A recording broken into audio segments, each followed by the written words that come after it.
hello guys नमस्कार সকলোকে স্বাগতম জনাইছো জব ফৰ আনএমপ্লয়েড ইউটিউব চেনেললৈ গাইস যদি আপোনালোকে নিউ ভেকেন্সি আপডেট পাব বিচাৰে চৰকাৰী চাকৰি কৰিব বিচাৰে তেনেহলে এইটো চেনেল আপোনালোকৰ কাৰণে বহুত ইম্পৰ্টেন্ট হয় কিয়নো এইটো চেনেল যোগেদি মই নিউ ভেকেন্সি আপডেট সদায় লৈ আহি থাকো ঠিক আছে তো যদি আপোনালোকে নিউ ভেকেন্সি আপডেট পাব বিচাৰে তেনেহলে চেনেলটো সাবস্ক্ৰাইব কৰি ৰাখি দিব বলক আজিৰ যেটো আপডেট আছে আমি আপোনাক দেখুৱাই আছো এসবিআই ৰ পৰা এইটো ভেকেন্সি ওলাইছে ঠিক আছে সিবিও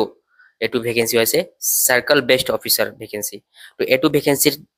বিষয়ে মই ডিটেইলত জনাম এজ লিমিট কিমান লাগিব এডুকেশন কোৱালিফিকেশন কিমান লাগিব গুটেইখিনি লাষ্ট ডেট কেতিয়া আছে গুটেইখিনি মই জনাই দিম এইটো ভিডিও যোগেদি আপোনালোকে ভিডিওটো লাষ্ট লৈকে চাই থাকিব ইয়াত চাওক ইয়াতে state bank of India release কৰিছে ঠিক আছে কিমান পোষ্ট ৰিলিজ কৰিছে 2273 পোষ্ট ৰিলিজ কৰিছে পোষ্ট আছে সিবিও ভেকেন্সি আছে circle based officer vacancy out কৰা হৈছে ঠিক আছে এসবিআই ফালৰ পৰা ইয়াতে চাওক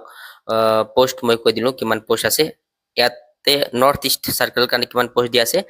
79 পোষ্ট দিয়া আছে আৰু ইয়াতে প্ৰেজেন্ট जो স্টাৰ্টিং বেসিক পে আছে ইয়াত বেসিক পে চাই লওক আপোনালোকে 48480 বেসিক পে দিয়া আছে ঠিক আছে তো এটো ভালকৈ আপোনালোকে পঢ়ি লব আৰু তাৰ পিছত ইয়াত দি দিছে হেল্প ডেস্ক নম্বৰো দিছে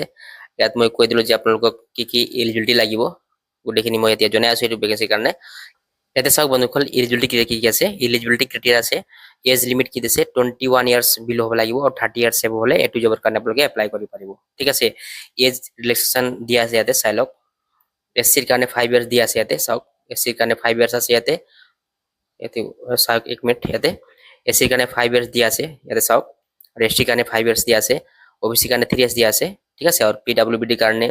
আৰু জেনাৰেল কাৰণে 10 ইয়াৰ্স দিয়া আছে और पीडब्ल्यूबीडी ओबीसी কাৰণে 13 ইয়াৰ্স দিয়া আছে पीडब्ल्यूबीडी एससी एसटी কাৰণে 15 ইয়াৰ্স ইয়াত এজ ৰিলেক্সেশন ইয়াত দিয়া আছে গুটেখিনি এডুকেশন কোৱালিফিকেশন চাই লওক বহুত ইম্পৰ্টেন্ট হয় কোনো ৰিকগনাইজ ইনস্টিটিউট পৰা ডিগ্ৰী হলে হৈ যাব নহলে ডুৱেল ডিগ্ৰী হলেও হৈ যাব ঠিক আছে মেডিকেল ইঞ্জিনিয়াৰিং চাৰ্টাৰ্ড একাউন্টেন্ট ঠিক আছে কষ্ট একাউন্টেন্ট হলেও হৈ যাব ঠিক আছে এক্সপেৰিয়েন্স লাগিব ঠিক আছে ইয়াত এক্সপেৰিয়েন্স দিয়া আছে যদি এক্সপেৰিয়েন্স আছে মিনিমাম 2 ইয়াৰ্স এক্সপেৰিয়েন্স ইয়াত দিয়া আছে এক্সপেৰিয়েন্স টু হ'ব লাগিব এজেন্সিয়াল একাডেমিক কোৱালিফিকেশন এক্সপেৰিয়েন্স হ'ব লাগিব ঠিক আছে কমাৰ্শিয়াল বেংক বা ৰিজনাল বেংকত কোনোবা বা ৰিজাৰ্ভ বেংকত এক্সপেৰিয়েন্স হলে আপোনালোকে এটো জবৰ কাৰণে এপ্লাই কৰিব পাৰিব ল্যাঙ্গুৱেজৰ কথা ইয়াত লিখা আছে ল্যাঙ্গুৱেজটো যোনটো ষ্টেটত আপোনালোকে এপ্লাই কৰিব সেই ষ্টেটৰ ল্যাঙ্গুৱেজ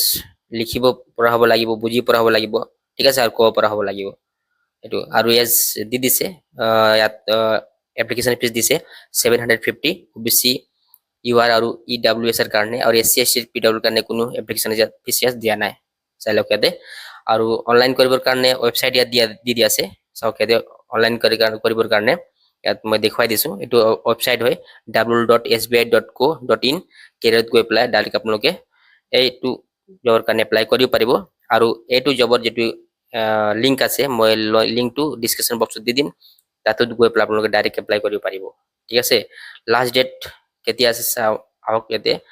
স্টাৰ্টিং ডেট 29th ফেব্ৰুৱাৰী পৰা স্টাৰ্ট হৈ জানুৱাৰী পৰা স্টাৰ্ট হৈ গৈছে সৰি আৰু 18th ফেব্ৰুৱাৰী লৈকে এটো এপ্লিকেশনটো চলিব তো যদি ভাল লাগিলে শেয়াৰ কৰি দিব আৰু ফেসবুক পেজত যদি চাই আছে ফেসবুক পেজটো ফলো কৰি লব আৰু শেয়াৰ কৰি দিব ঠিক আছে আজিৰ কাৰণে মানে ধন্যবাদ